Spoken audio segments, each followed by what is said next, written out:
This is Queer from the Other Side. Your queer approach to everything from the paranormal and supernatural realms. I'm Shana, your resident witch with a talent for hunting ghosts and connecting with Earth's energy. I'm Alexander, your in-house skeptic, with my own ghost stories and obsession with outer space. But will I ever believe? Get ready to explore. Here we go.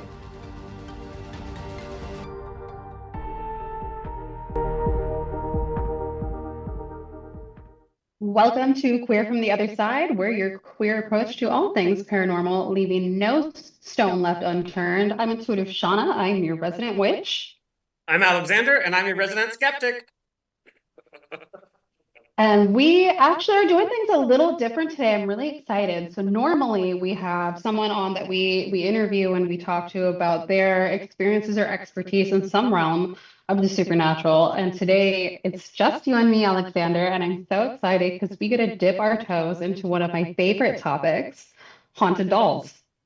It's such a hot topic right now, too. I mean, everybody is talking about haunted dolls and haunted things. So paranormal is just becoming so mainstream, and everybody on every level is talking about it. And I've been talking about this podcast, and people are like, "Oh, so you really believe?" And I'm like, "Well, I want to, but I'm the skeptic, so I'm always keeping my eyes out for the facts." But we're gonna do a deep dive today in the whole realm of haunted dolls, some of the facts, and I want some of your insight, since you're kind of in the other realm, so to speak. I mean, my haunted doll's hanging out in the china cabinet behind me. So this is actually Stephanie's house over here. So she's chilling back there.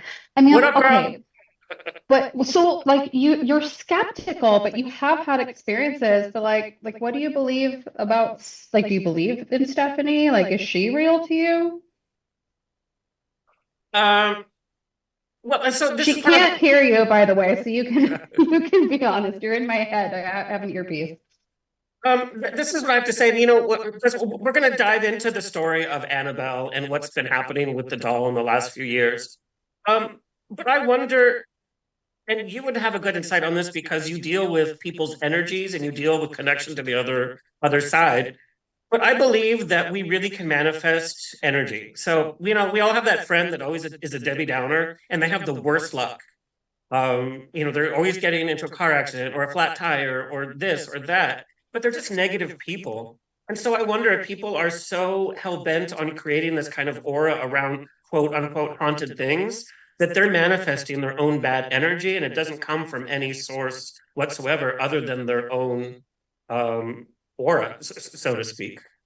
Their own caca energy. Yeah. I mean, yeah, I definitely think that's the thing. I've seen it, I've definitely seen that even with hauntings. I think sometimes hauntings make people feel special or unique, and so it's a Yeah. hard thing for them to let go of. So I think that can, at the very least, amplify it, if not be it completely. But before we dive fully into that, because I feel like that's going to probably come up as we talk about Annabelle. I'm giddy. I'm excited. We are talking about one of my favorite guys, Robert the Doll.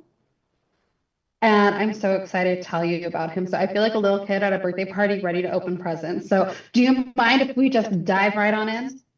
Yeah, let's do it. Okay. So do you know who Robert the Doll is? Have you ever heard about him or anything? I wanted to be totally surprised by what you're going to tell me, so I didn't do any research. I know nothing. Okay, cool. I love it. So Robert the Doll lives in Key West, Florida. And he was actually even featured in a parade a few years ago, being celebrated as Key West's oldest resident. So I'm going to be taking you back to 1904. And I will say that Robert the Doll has been on my radar for years. I've always heard about him. So over time, I know, I'm that weird kid. Like this was like the thing for me for a while. And just over time, the information I found on him online has changed. So I'm going to kind of give you guys a little bit of a spectrum of what I have learned about him and what we can kind of go from, but I'm still going to try and keep this short and sweet because I could talk about him for 100 years. Okay, but I'm taking you guys back to 1904, and I'm going to introduce you guys to a young boy named Robert Eugene Otto. Okay, he was a child in Key West, Florida. That's where he grew up. His parents were, more on the wealthy side, so he was pretty well to do.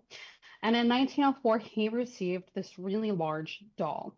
And this is already where our story starts to get two different versions. Okay.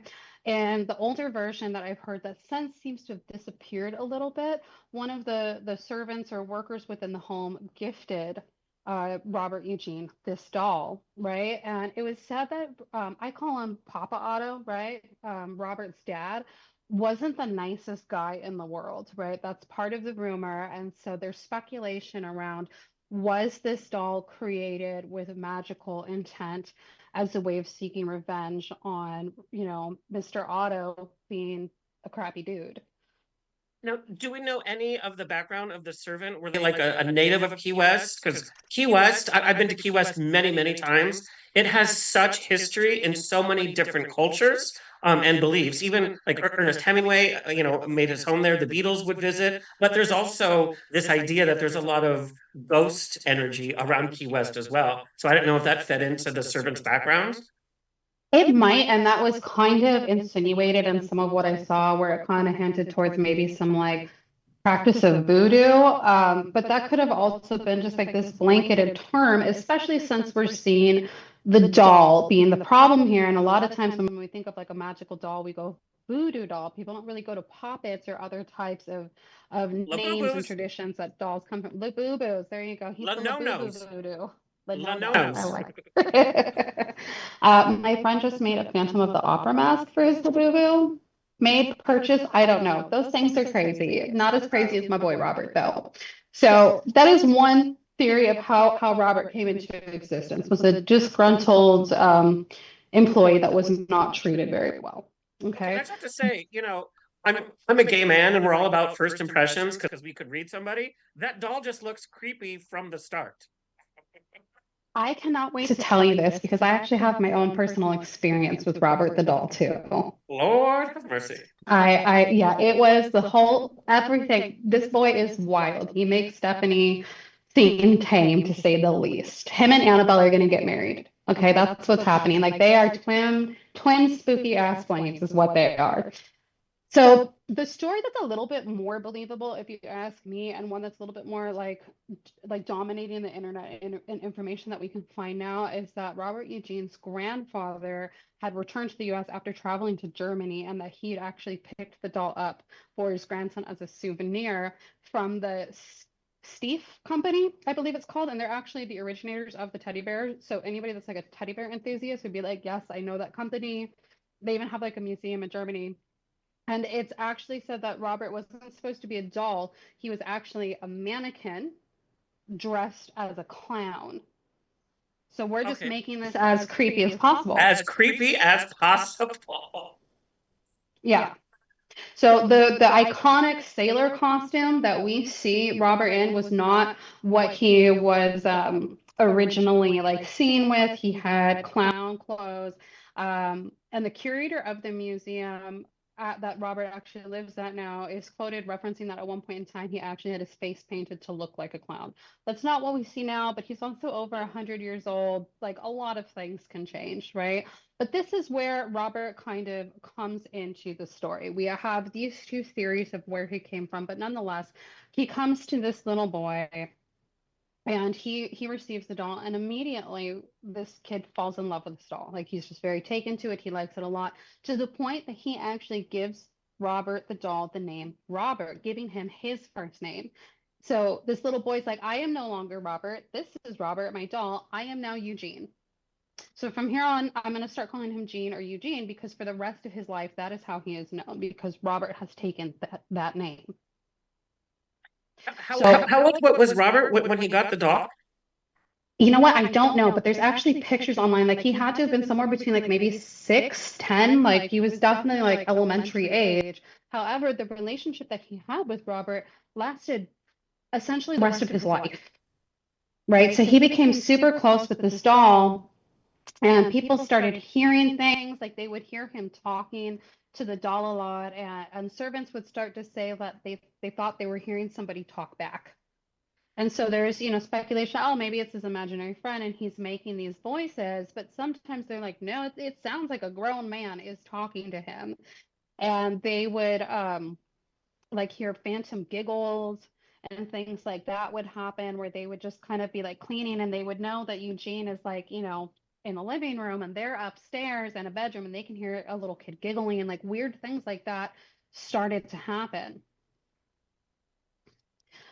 So at that point, they also started to notice that Robert would appear in different parts of the house, right? And at first they'd be like, oh, well, maybe Gene just left him here. But Robert would have a thing where he would show up on the couch and then all of a sudden he's in Gene's room, or he'd be here or there. And it just started to get kind of weird.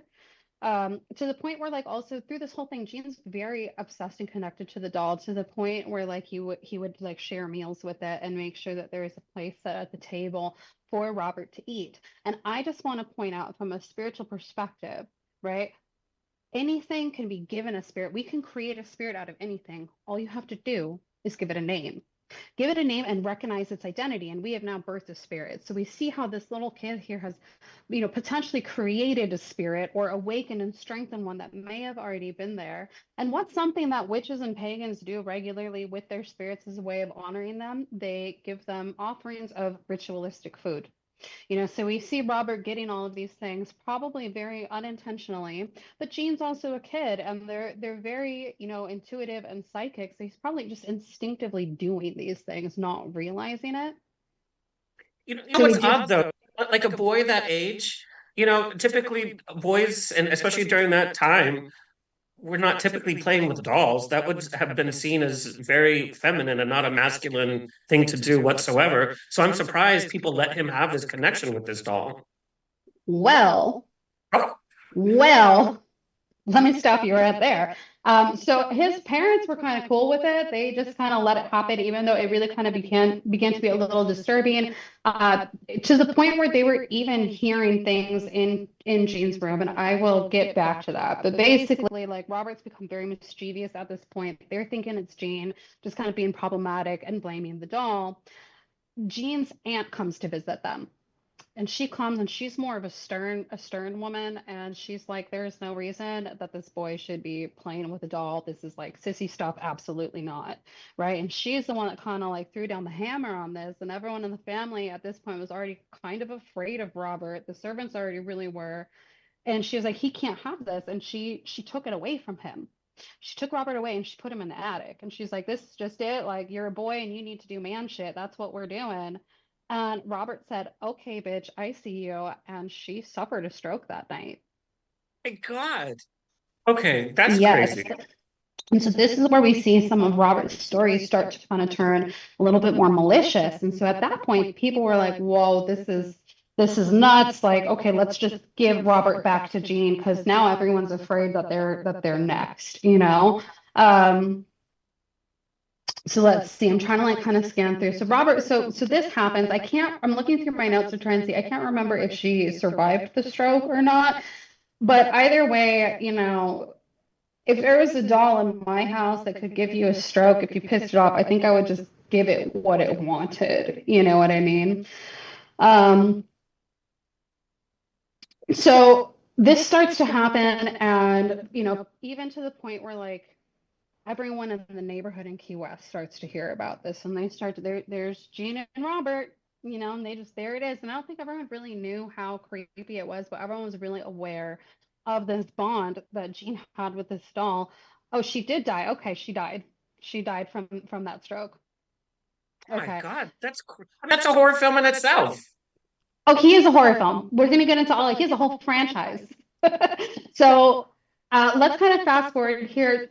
Gene has this really weird kind of life because his best friend is a doll, and I feel like that's really like one of his main friends. Life starts to get more normal for him when he goes away to college. Robert stays home in Key West. Gene goes to college. He starts to live this normal life. He meets a girl. He gets married. You know, so he, like, everything kind of seems to be cool. And oh, hold on, I'm sorry, I have to digress real quick because there was one thing that I really forgot to mention, a very sensational story that's also become very iconic with the story of Robert to the point that it is included in his horror movies, is Gene starts to fall asleep and he starts screaming. He'll have nightmares, things like that. One night, these screams started erupting out of his room, followed by loud crashes, loud banging, things like that. His parents come down. They're trying to open the door. They can't open the door, and they just hear everything being tossed on the other side. Meanwhile, their son is just screaming bloody murder. When they were finally able to get the door open, Gene stops screaming. He's crying, and the room is just totally upside down. There's broken furniture everywhere. Everything is tossed. Robert's hanging out on the bed, and all Gene would say is Robert did it. Girl. So, like I said, him and Annabelle are twin spooky flames, right? So Gene goes to college. He gets married, and he lives this normal life, and he gets to his wife's name is Anne, and they move back home. They moved back home into into Gene's ancestral home where Robert is waiting. Robert is there. He's like, "My boy, welcome back. I missed you. Who's this girl?" And Gene just immediately picks right back up with this relationship that he had with Robert, right? And now As a married his man? wife, as a married man, and bonded as Gene and Robert were, Anne did not share this bond with Robert. And so she's like, I don't know what's up here. I don't really know what people had told her, if she had any clue about this before they got married, or if he kind of kept that kind of secret. Maybe he was apprehensive about like, how is she going to feel if I tell her, like, I was really attached to this doll. So she actually was the other person that banished Robert to the attic, right? Now, Robert must have kind of known that Gene liked Anne, so he's like, well, I can't kill her. So he made it very clear, though, that he was not going to be spending his time in an attic, and he started appearing in different rooms in the house again. I mean, So why he didn't they just just took get him himself out out. of the house? I mean, every horror Because film Gene has loved him. spooky stuff in the attic, though. But right, that's what I'm saying. Like, why wouldn't you have snuck off with it and, like, I don't know, Yeah. fed it to like a swamp in the Everglades or something? But don't come at me, Robert. Not what that I would do. But so basically, Robert just marched his little ass right back down to the turret room, which was where he would be seen, to the point where people would start to actually see him. Little kids would see him in the window. People walking by would see him just hanging out in this room.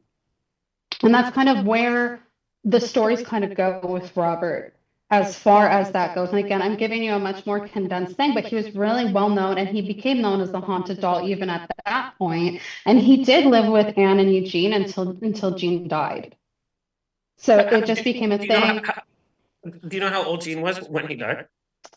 I don't think I know how old he was, and I don't know what he died from. I think it was natural causes, though, so I don't think Robert took him out. Gene actually had a successful life as an artist, so he was a successful artist. And if you go to Key West, you can actually go see some of his art. The house now where all of this took place and where Robert lived is actually a B&B now, so you can go stay in the turret room. And that was Gene's art, turned into Gene's art studio. So basically, he would just go do art and paint and hang out with Robert all day.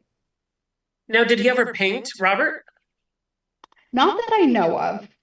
I don't know why he wouldn't have. Now, I've never even thought about that. But after he died, Anne, I think, put him back in the attic. I don't know. She might have left him in the turret room. But there is, allegedly, she actually rented the house out at that point. She's like, I'm done. Peace out. I'm done with this house and this creepy doll. But she actually wrote into the lease and all of the legal arrangements around the house that Robert was supposed to stay in the house and stay in the attic so that he wouldn't be around other people. That is And there odd. are, it's very odd, but I mean, obviously she believed in the power of Robert, because, Yeah. we're hearing like, okay, like Robert's back with Eugene, they're painting, they're living their best life, being besties up in that room. But I'm sure he was still breaking stuff, still doing stuff. And she immediately saw a difference in her husband from who she met versus what happened when they went back home to Key West, So the house sells. And there is, like, allegedly there was even like put in there like, okay, he has to stay with the house, blah blah blah. There was a story that another family with a young girl moved into the house, and that she ended up having all the same problems with Robert. I believe that was later debunked. However, the house does sell, and the owner of the house takes Robert and donates him to a museum. And I believe that was in 1974. She donates him to a museum, and the woman that owns it, that bought it, was named Myrtle Reuter, and she lived there for about 20 years.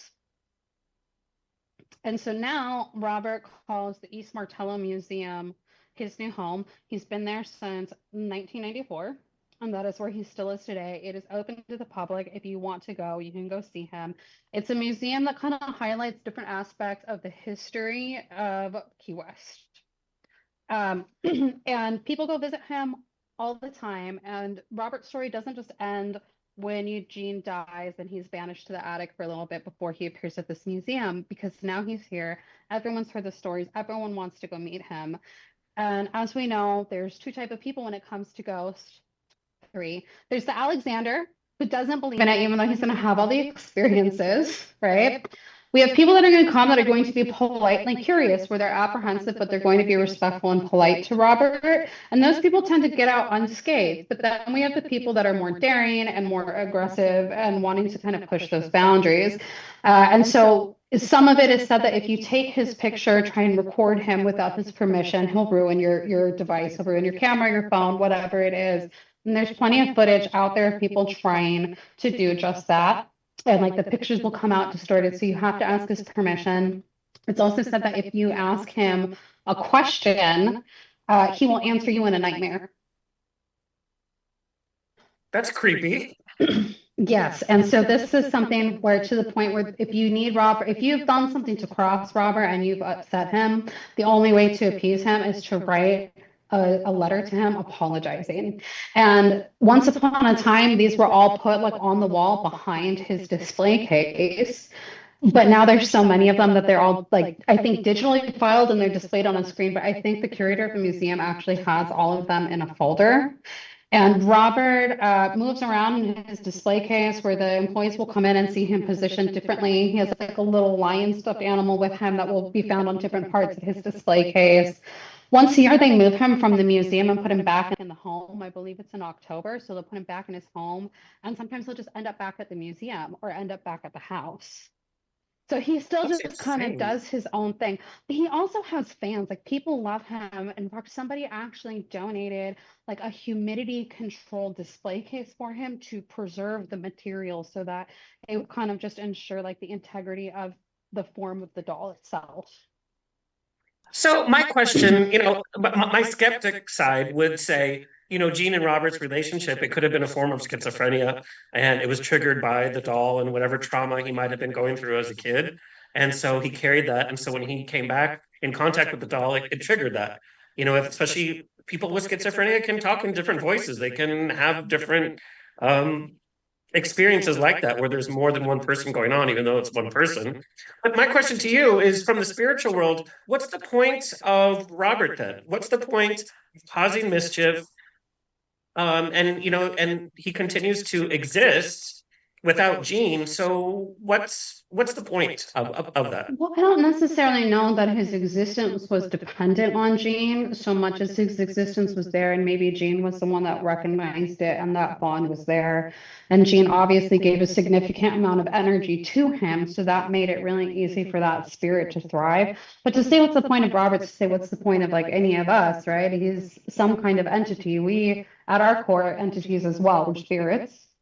I wasn't sure if I believed in Robert. I thought at first that it was a lot of just a big glamorized story. And I think that's a really good way to kind of step into any kind of situation with like a little bit of skepticism. Because if you're too eager for it to be real, like you said, then like people kind of bring it on. So I wasn't sure if I believed in him. I thought it'd be really cool if it was, but I wasn't sure what I was going to expect. I just want to say the museum did a really good job of eliciting like a certain feeling from the patrons. Like, you walk through the museum and then all of a sudden you see this big Victorian hearse on one side of the room, and there's spooky music, and then you can kind of peek over through the door and see the display case with Robert in there. So it definitely has that like macabre kind of feel to it.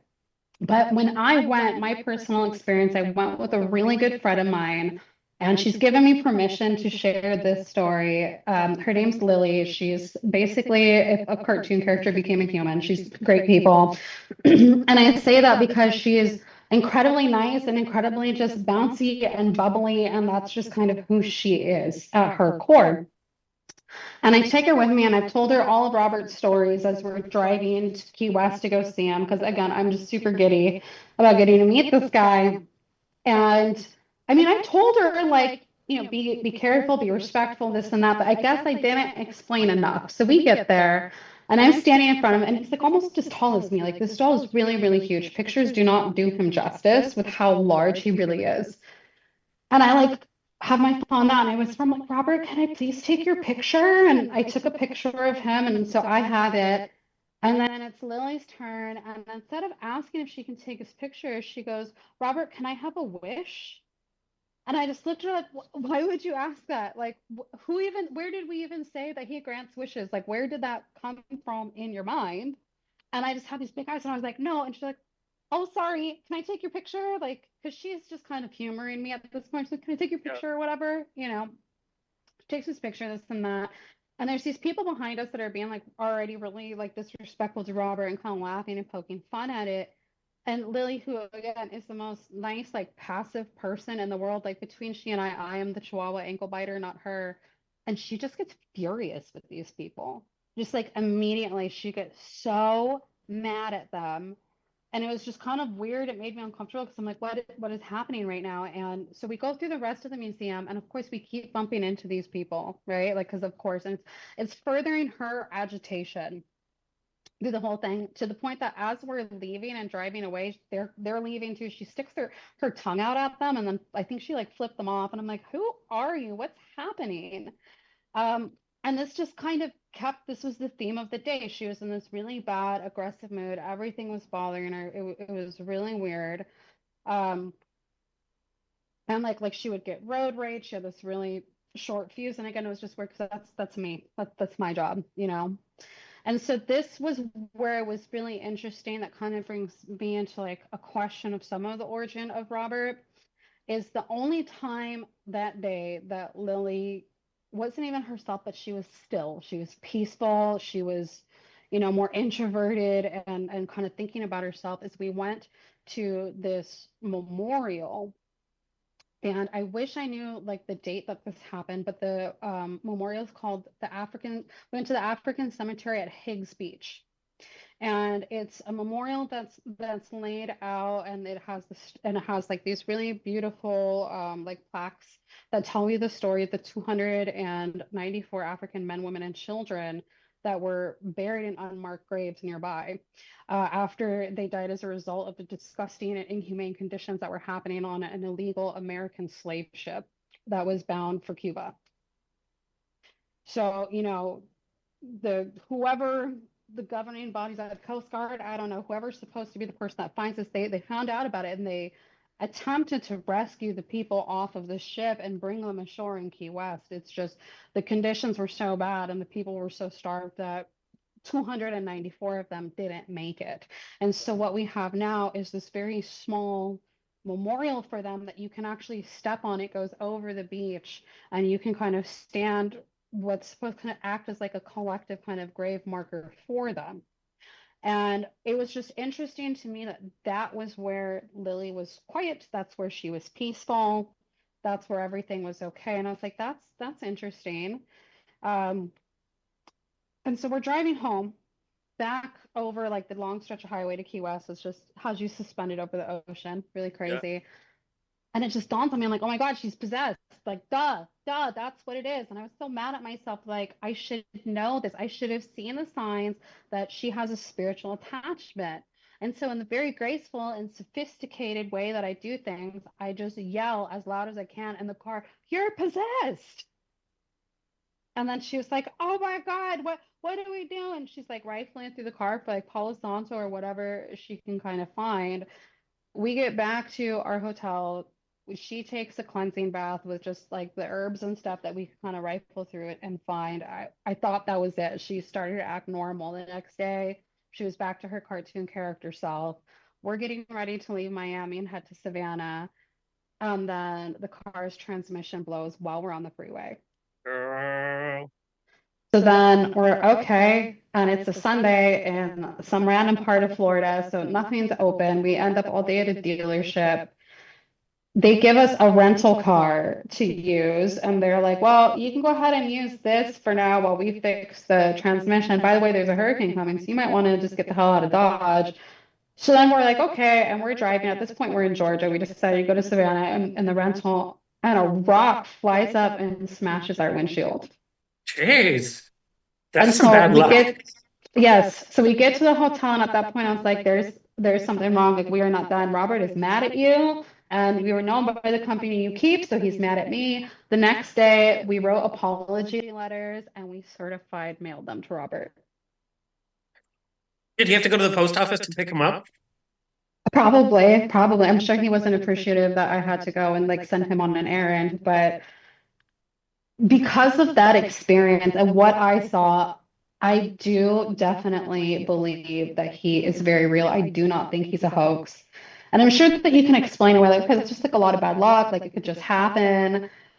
And I think it's just a little bit more powerful because I know my friend and I know her mannerisms and the things that she cares about. And at one point, she was like standing in the middle of this intersection in Key West yelling about cultural appropriation and equality. And not that she's like not like she's a racist, but it was just such a weird and unprovoked thing. And I've never, at least up until that point, heard her really talk about social justice, and it was all so unprovoked. And so just the whole experience that I had with her that day just made me go, no, like something's on you. This isn't you. There's a lot of agitation from a spirit here, and you were the easiest vessel to kind of take a ride on. Okay, so then what do you explain it as? Is it a ghost of somebody that might have passed? Is it a demon? Is it or what is it? Or it could be people's collective grief that's kind of circumvented it into this bad, mojo. I mean, when it comes right down to it, I don't necessarily know if I would call it a demon. I guess it could be. I definitely think it is a darker spirit. But again, if you approach him with respect, it's kind of okay. I kind of see almost like a wild, not like an exotic animal. And I say that because they do have a background in exotic animal behavior and stuff like that. And so when I worked at rescues that had, like, for instance, we had a tiger cub that we had since he was like a cub, and he was like a dog until he was like 3, and then he started kind of figure out he was a tiger. So we could approach him, we could work with him, but we had to remember at the end of the day, he very much so is a tiger, and he knows that too. And if at any point he decides he's not cool with what we're doing, there could be a problem. And that is kind of the same approach that I take with Robert. I'm not quite sure if but he's definitely some kind of darker entity, right? That has a certain amount of tolerance and patience, especially if you are nice to him and respectful to him. But anything that is deemed as disrespectful, there's a problem. And then we have him so famous now that, I mean, there's like, he has a movie franchise. I think there's like 5 movies based after him now. They're all terrible. Great to watch, so campy. I watched the first one. It was just fantastically terrible. Like, check it out. But at this point, though, like, can we say that the energy that's there is just the same entity that Robert Eugene Otto met as a little kid? I don't know. I think at this point, there's so much collective energy that's put into the story and invested in it that it could definitely have gained momentum and strength, or collective of other stuff because of that, almost like a tulpa, and how, when there's a mass belief in something, it starts to kind of manifest. So it's really hard to say what I think he is, but I definitely think he's worth visiting, but just do it with respect, because I mean, she wasn't even exactly completely disrespectful. She was just a little naive. I can't imagine what kind of wild stuff happens to people that really go in being obnoxious. Well, especially because Key West is a big drinking. It's a big drinking city too. I mean, you could be drunk at 6 in the morning. Don't ask me how I know Mhm. that. So I can I imagine really how, like how people come into that kind of energy. Oh yeah, so I mean, I'm sure at the very least, like, he gets plenty of energy to feast on, But like I said, like the town celebrates him. He's featured in this museum. He gets taken He's to good his to home once a tourism. It, year. it, it sounds like. Yeah, he's fantastic for tourism, and he even, like I said, he was featured in a parade being celebrated as Key West's oldest resident. That's insane to me. Yeah, so that is my buddy Robert the doll. Now, and looking at it from like a paranormal point of view, I'm surprised with such a bond that Robert had with Jean that there haven't been any like sightings of Jean's ghost hanging around or trying to be around the doll. Have there been any sightings of a Jean ghost? Not that I'm aware of. I haven't heard. Sorry, guys. One. Sorry, that was the ghost of a disgruntled dog. I haven't seen anything really about a Jean ghost, but that's actually a really good point. It wouldn't surprise me if there's something like that. And people can stay in the home and kind of see if Jean would be there. But the way I see it is, yeah, on one end, he would be super attached to Robert to the point that maybe he's attached himself to the doll as well. That could definitely be part of it. But on the other end, like in a lot of ways, this relationship that he had with Robert kind of held him captive. It greatly changed like just the social structure of his life. And I think at one point, when he was this artist, yes, he had his wife, but I don't think he still had a very normal life. He was this really eccentric, secluded artist that just hung out in his house with his doll. So could the spirit also maybe be like, I served my sentence. I finally have freedom. I'm going to go liberate myself from this now and stay far away from it. That's very interesting. But obviously, the wife believed in the whole experience enough to make it legal that the doll needs to stay around. I mean, hate to say it, and sorry, Robert, but it's not the most attractive doll. It's not a doll that you'd be like, oh, that looks pretty in my house. I mean, it looks scary. Yeah, and I mean, like I said, he's huge. Like I knew he was large, but I didn't realize how big he is. I really do think that he was the mannequin. That story makes sense, especially once you see how big he is. He's at least 3 feet tall. Now, So, there but I is mean, the wife believed in it. Everyone that knew him and knew Robert and Jean believed it. So there's like a kink, in the world of kinks. There's a kink, and it's attraction and connection to inanimate objects, statues, mannequins, and dolls. I forget what the official term, but it's Greek related. And it's people who have a strong, sometimes it's sexual, sometimes it's not, but attachment to inanimate objects that portray themselves as human. And part of it is a fantasy to transform into an inanimate object. But then part of the fantasy is to connect with an inanimate object that's real only to you. And so if he had any trauma when he was a boy, maybe he put all of this on this doll and it was his only escape. Who knows? Maybe he didn't have any friends. That could be it. That could be it. And I mean, when we look at the idea of poltergeists, right? I mean, typically we tend to see them more in females than we do males. But a poltergeist isn't like just a disruptive spirit. It's actually displacement of your own energy. So especially as a young kid, that's definitely typically it's more on puberty age that kind of comes out. And he was definitely younger than that at the time that he, came into possession of Robert. But I mean, if the energy is strong enough and, there are these allegations that his father wasn't a nice person, it very much so could have even potentially been like a poltergeist activity that instead of being disembodied, anchored itself onto this item.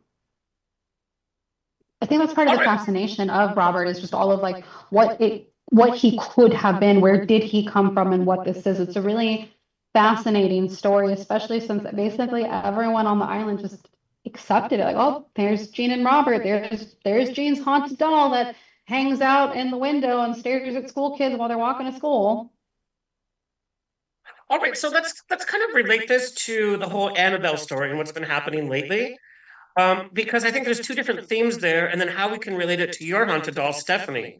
Because I think there's different versions of what we think is happening with this haunted object. In terms of, is it a spirit? Was it somebody real at one point? Kind of a ghostly kind of possession. We know what we've heard from the Annabelle movies, which is loosely based on the actual facts of Annabelle. But Annabelle first popped up in 1968. She was owned by a student nurse, and she and her roommates started noticing very strange occurrences, and the doll would keep reappearing after they tried to get rid of it. And for those of us in the paranormal world, we know who the Warrens are, Ed Warren and his wife Lorraine. They started the New England Society of Psychic Research, and they became the owners of Annabelle. So they kept Annabelle locked in their Connecticut museum. It was part of their home that contained evil spirits, and nobody was supposed to open the cabinet. It was blessed on a regular basis. So the Warrens passed. It's like, well, what do we do with Annabelle? Annabelle's been roaming around. And so there's been stories coming out. Most recently, Dan Rivera, he's a paranormal researcher. He worked with the Warrens for 10 years, and he was traveling with Annabelle as of earlier this month, and he was found dead in his hotel room. So obviously, people were like, oh my God, he was traveling with Annabelle. It must have been Annabelle. She's cursed. The police said that he's died from natural causes. There's no foul play suspected. The autopsy report has not come out yet. It's pretty recent. But members of the paranormal world have gone to social media and they've made their statement saying they don't believe Annabelle had anything to do with his death because he had worked with and had possession of this doll for 10 years and he had traveled around the nation with this doll. So him traveling with Annabelle was not new. But Zach Baggins from Ghost Adventures, he owns a haunted museum in Vegas, which I know you've been to. He had his own run-in in 2017. He said that when he came in the vicinity of Annabelle, she affected him so much that he had to touch her. And then the next day, lightning struck right by his car. And so that was his freak out with the doll. But so from a skeptic point of view, but also from your point of view, why would an object want to cause harm or even death to somebody? What is that So malicious Annabelle did kill intent? somebody, actually. There is, well, allegedly she did kill somebody. I don't know what year this happened, but a couple went to go see her at the Warrens Museum, and I believe this was when Ed and Lorraine were still alive. And the boyfriend was being really disrespectful and kind of heckling his girlfriend and kind of just antagonizing the whole thing and being disrespectful to Annabelle. And when they were on his motorcycle on the way home, he crashed into a tree and he died, and his girlfriend survived. And they believe it was because of his behavior towards Annabelle. So when Annabelle first appeared, though, Annabelle was causing mischief without being provoked. What is this malicious energy that we're seeing? In your belief, is it a ghost? Is it a demon? And why so malicious? We're taught, oh, ghosts can't really harm you. Is this just coincidences or is there some malice intent here? So when we talk about ghost, that typically we think of a dead person, right? We think of a person's spirit that did not cross over. I don't believe that Annabelle is a ghost in that traditional sense. I definitely think that she is demonic or that there's something kind of going on that way. It's the way that I kind of see it. And I feel like there is something really, really dark in that doll. And at first it was very mischievous and unprovoked, but at first kind of benign. The girls that owned her then got a medium. And the medium said that it was the ghost of a little girl named Annabelle, and she just wanted to kind of hang out with them. And they said, sure, of course you can. And so which then gives it permission. And we have to go back under the idea of just because a spirit is a spirit, they're not corporeal in a meat suit like we are, that doesn't mean that they're forced to be honest. And so the theory behind Annabelle is that it was a demon that lied. And once the girls then gave permission for the doll to reside there, it became a full-blown like demonic activity. So, but what's the demon's intent? Does the demon think it can manifest itself in a physical form here on the side, or they're just causing mischief because they get off on it? I really kind of think that's it. I don't think it's really here on any kind of big mission. I think it's just here. It's a trickster spirit at its very best. Very dangerous in other ways, and we have I think the Warrens, there's a lot of controversy around the Warrens and their own integrity and stuff. That's a whole other topic, but say what you will about that, it really seems like they did a good job managing Annabelle while she was in their possession. And some things are really just better left alone.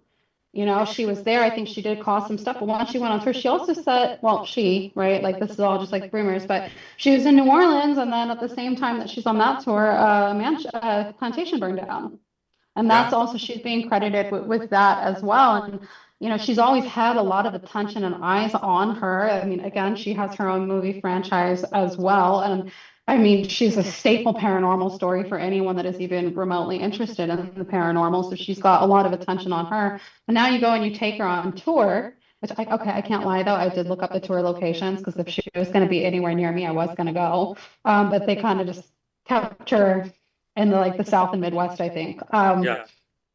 But I mean, I think that's just its purpose. I think whatever entity is in her, it found a home. It found a place that it could anchor into. It was in a place that it was being essentially at that point being kind of held captive by the Warrens because she was in a protected vessel. She was blessed, like that thing wasn't going anywhere, Yeah. even if it wanted to.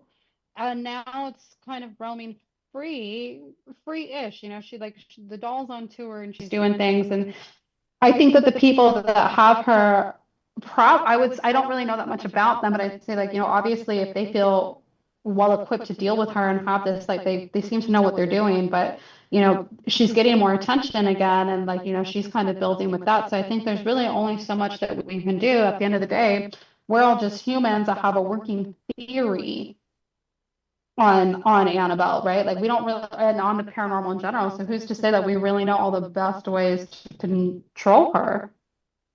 Okay, so why do we keep these pieces around? Why don't we destroy these pieces? What can we learn from haunted objects? I mean, if Annabelle is truly causing issues, is it more important to make money off of people coming to visit? Isn't it our duty to get rid of these objects that do bad things? So first of all, capitalism always seems to win, right? So money should not really be the end goal, but hey, here we are. But to get to the point of shouldn't we destroy these items? So here's the thing. At this point, Annabelle, the entity that we now call Annabelle is anchored to this Raggedy Ann doll, right? It is anchored there. It's essentially stuck there.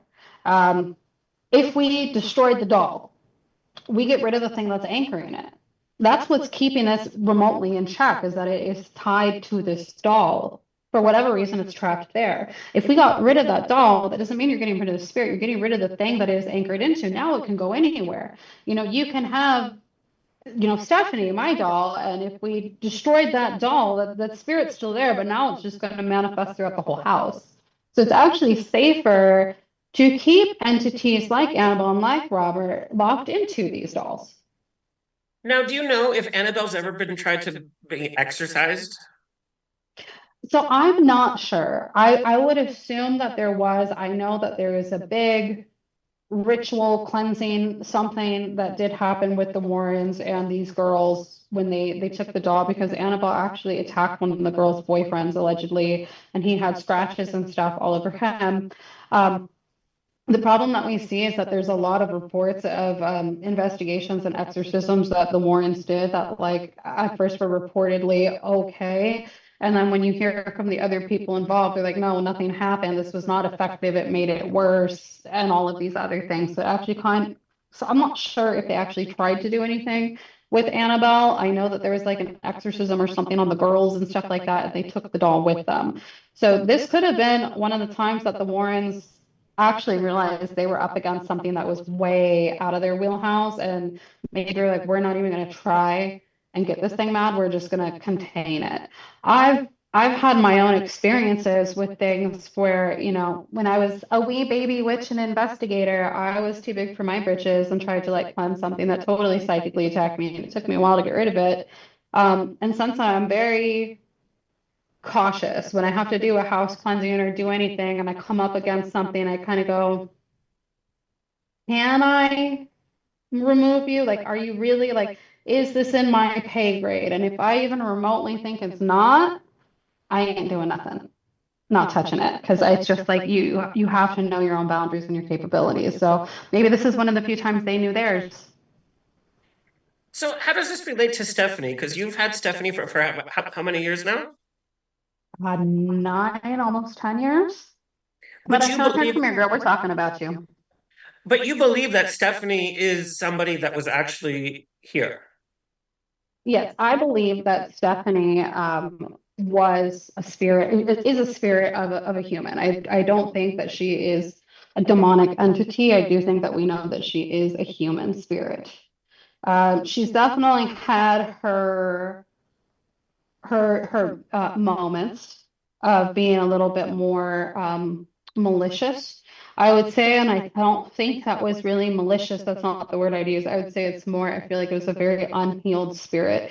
And again, we're not talking about a spirit in the sense of someone that's passed over. It was in this case, at that point in time, a ghost or a shade, right? That's someone that has not crossed over. And so when we look at the concept of a ghost like that, you're getting the most like concentrated parts of a person or of a moment, right? It's not this well-rounded, cohesive thing. So for instance, if we had the ghost of someone that was normally really, really angry, that's going to probably be a very explosive, angry spirit, right? And I don't think that Stephanie was an angry person, but we definitely know that there was like a lack of mental capability for the person that we're actually talking about. And it wasn't something that was treated or addressed well. And part of that's just because, science at the time and the medical care wasn't available. But no matter which way you slice it, the person didn't have a good life.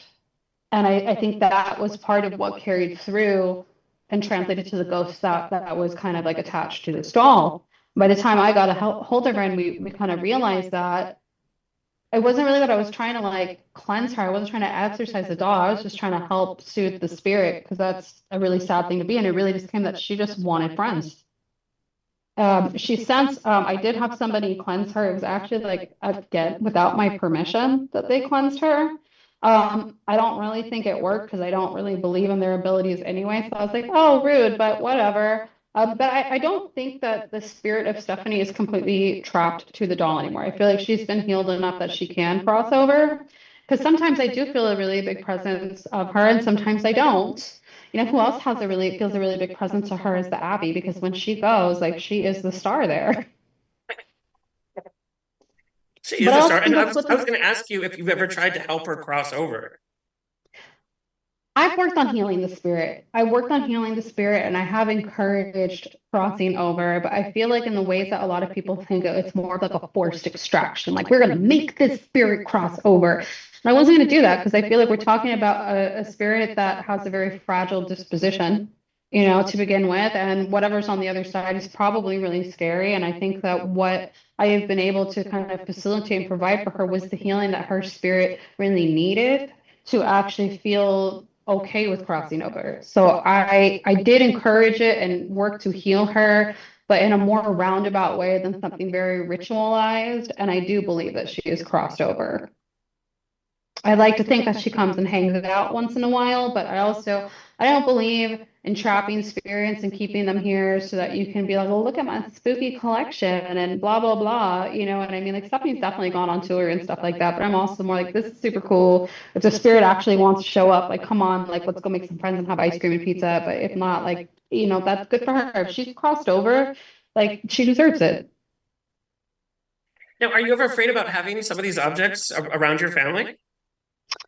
Well, at the time that I got Stephanie, I did not have a child. I do have a child now, and it has been something like he has noticed her a couple times. I haven't been afraid of it, but I definitely get some stern looks from my husband. But she is not one that I'm worried about. I have, though, recently come in contact with another Raggedy Ann doll, just like Annabelle, that is haunted. And after working with that doll, I held it. I held the doll and it's very haunted. And I think the spirit followed me home. I actually sent you a video of me like yelling at this little door knocker thing because I think the spirit followed me home and it was possessing my son's like automatic little door knocker that he has from the Haunted Mansion and was making it knock and do things. He has this other little minion toy that like 2 weeks ago I was in his room just like closing the curtains and everything, trying to get it ready for bedtime. And the minion just turned on and started talking and singing. And so, since I've kind of dipped my toes back into the paranormal field a little bit more seriously lately, I definitely have to be more cautious. And my husband has told me in no uncertain terms that if this stuff happens again and stuff follows me home, he's like, you're not going back there and you're not talking to that doll and blah, blah, blah. So I'm like, yes, sir. Got it. Yes, sir. There's also been a rule in my house since the jump no Ouija boards in the house, which I disrespect because there's totally Ouija boards in the house, but we are not allowed to use them. So whenever my coven comes over, especially if it's like seance time or anything like that, that has to get done at a different coven member's house because everyone knows the rule. Right. Being married to me brings its own kind of domestic issues. It's just very interesting. And when you look at it from like a religious aspect of haunted items and thinking that there might be demons at play, we have to remember that the idea of demons are not religious per se. No. We don't have stories in the Bible about haunted dolls or haunted or possessed um, inanimate things. It's always via an angel or something. So I mean, but when you look at haunted dolls, and so first of all, I think that there's malicious spirits in all, spiritualities and religions, so there is that. It's not something just anchored to Christianity and Catholicism, even though I do think that the fear of demons and the devil are very big there. But we see malicious spirits kind of in all cultures and all history. But dolls themselves, they're very human-like, like you're kind of talking about from like the angle of the kink. Well, when we turn that into like a more spiritual aspect, they are very human-like, and there have been practices where dolls were actually created as spirit houses to house the spirits of children or of the dead. And we see that even more with the iconography of skulls being used in witchcraft, and it seems very spooky, but it's a familiar form that you can connect with. Right? When you think of a skull, you think of death, right? You think of the dead. Okay, well, what if we use this really beautiful resin skull as this symbol to represent our dead for our ancestors? It doesn't have to be evil or scary. And so a lot of witches use it as a corporeal 3D thing that's anchored into our mundane world that we can use to kind of keep us connected with spirit. It's well, just and like a tool and vessel for it.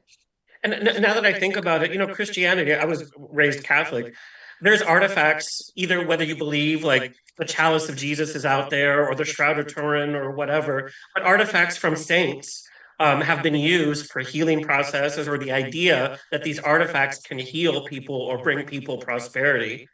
So I guess that's the opposite side of it. It's not haunted, but it's a healthy spiritual tool. Yeah, it's the power that's there. I think haunted is a term though, like again, like I feel like that's more going with like the idea of like a ghost or a shade. Like it's a spirit, but it's just one that hasn't crossed over, and the idea of demonic hauntings, like are they real? Yeah. Are they as common as TV makes us think? Absolutely not. Like, who wants to watch a ghost hunting show where it's 18 hours of these dudes sitting there talking to walls and nothing happening, you know?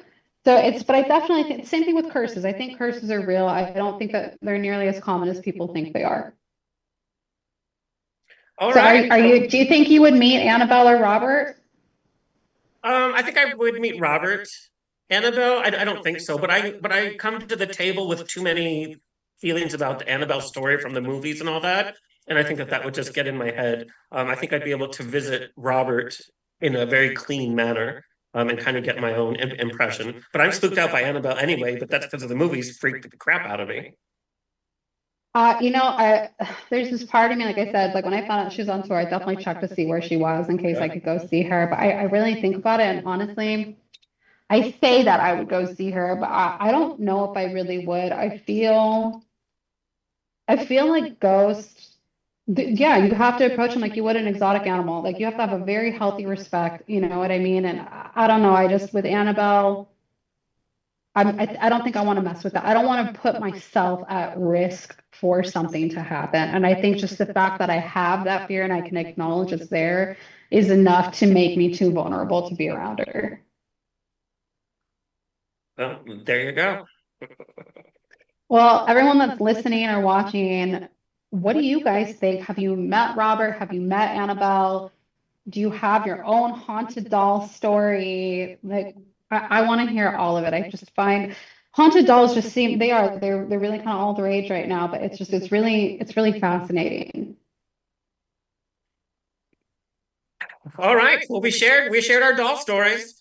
We shared our spooky dolls. I don't know, man. I'm feeling a little unsettled now. I think I need to go cleanse my house. Uh, we did bring the spooky factor today. Well, thank you, everyone. Please feel free again to write us, comment on this, send us pictures of your haunted doll, unless it would then haunt us, in which case, keep your pictures to yourself. Thank you, and we will see you again soon. Bye.